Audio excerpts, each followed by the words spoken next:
Alright, I'm just gonna make a very quick video on just how to get some good experience with very minimal effort. Um, this looks a little different for me because I'm level 99, as you see. One of the key features that you can keep track of is how much experience that you get before your next rest, but that's no longer there for me because I can't level up anymore. Through this method, you're going to use Elemency, and you want to pick a monster that gives a good base of experience. However, I believe your experience gain also depends on how you battle. If you use Link Strikes, Blind Sides, or even Warp Strikes, it actually helps with your experience gain. With this method, if you're trying to farm experience, you're going to want to use a spell that has the least potency, so you don't kill your target in the process, because you're going to want to stack up on this experience gain here. So you get these items called there's a debased coin. There's rare coin, as I see here. I only have 2 of them. There's silver, debased silver piece, debased coin, debased banknotes. So as you can see, as used as an item catalyst, it gives you an experience cast, as you can see on the bottom left. The coin gives you 4 levels, the silver piece gives you 8, the banknote gives you 6, the rare coin gives you 12. So what you want to do is you want to use as many as you can until you get to level 99. Now, I don't have enough of any of them to do that, and it's pointless in my personal experience, but for this video, I'll use the maximum amount of silver piece. So in this case here, it'll be level 56. I'll have 4 casts of fire to use. I'll go ahead and craft it, equip it before you go into battle. Again, this is just an example, but you'll want to collect as many so that you can get level 99. And therefore, the more items you use as a catalyst, the more spells you'll be able to use as a result. Now, to further capitalize on this method, you'll want to have a food buff that gives you primarily 2 times the experience.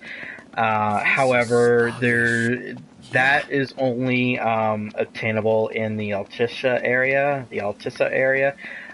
which I believe is chapter 9 or so. It's mid-game stuff, so even if you want to try to do this early, there is an area. Actually, I should probably show where this is in the first place. So you'll want to go,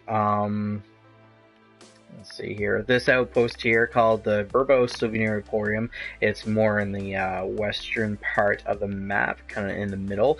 Another key place to know is that you'll unlock a quest here where you discover a dungeon behind the waterfall, which is, not too far into the game.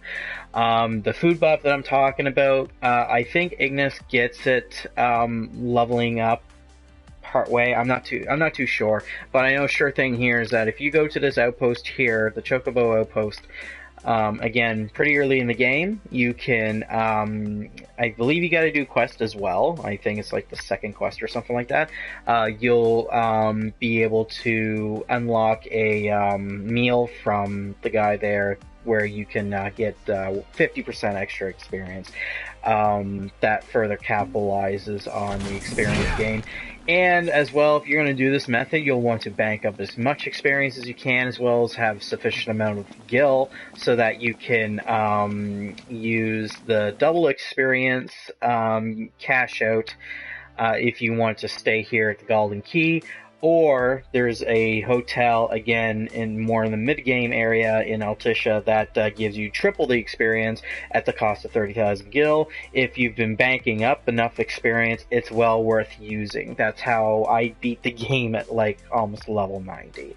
Though it sometimes is a pain in the arse to do, especially early in the game, where, you have limited travel. You can't travel at night very well until a certain part of the game. So enough talking about that. We'll go to the monster that I went to anyways. This is more mid-game stuff. He's level 54. I know there's for earlier folks. There's a Bandersnatch somewheres. I can't really say. It might be like up here or something. He's like level 30 something. He's in the early part of the game if you want to use him as an example as well. Time to show you what I can really do. So, right off the bat, you'll want to cast off your spell so that you can start banking up the experience. Just let your party slowly kill him down as you use as many of the spells as you can. Now, the other thing that happens, unfortunately can't see it on my part, but every time you use a flask, every time you use a magic flask, you can actually pause and you'll see the experience that you're getting. So it's a good way to keep track as well. So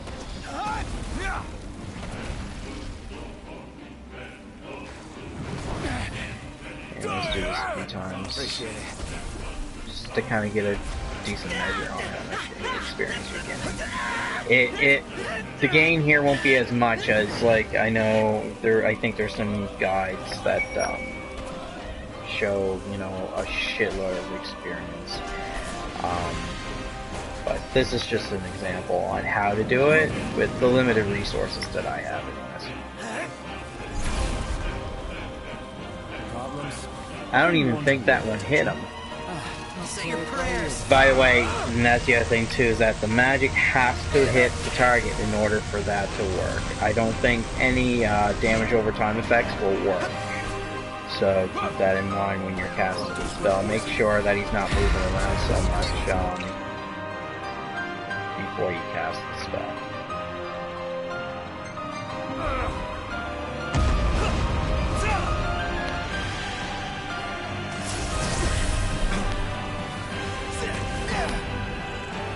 Alright, so now I'll take him out.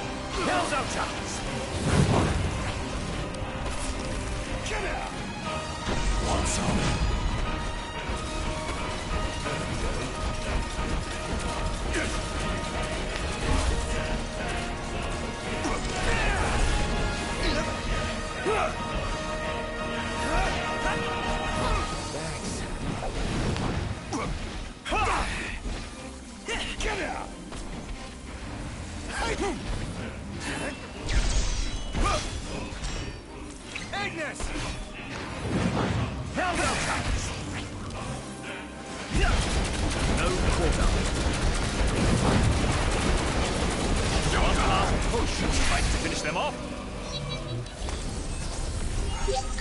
So it shows that battle I gained 36,000 experience, which isn't that bad. Again, the more of those items that you use, and if you had the double experience, you would get around 72,000. If you had the 50%, you would get around 52 to 58,000 experience. And again, just capitalize it when you're in the hotel, and that's pretty much it. So that's how the experience boosting works by the magic. Hope you enjoyed the video.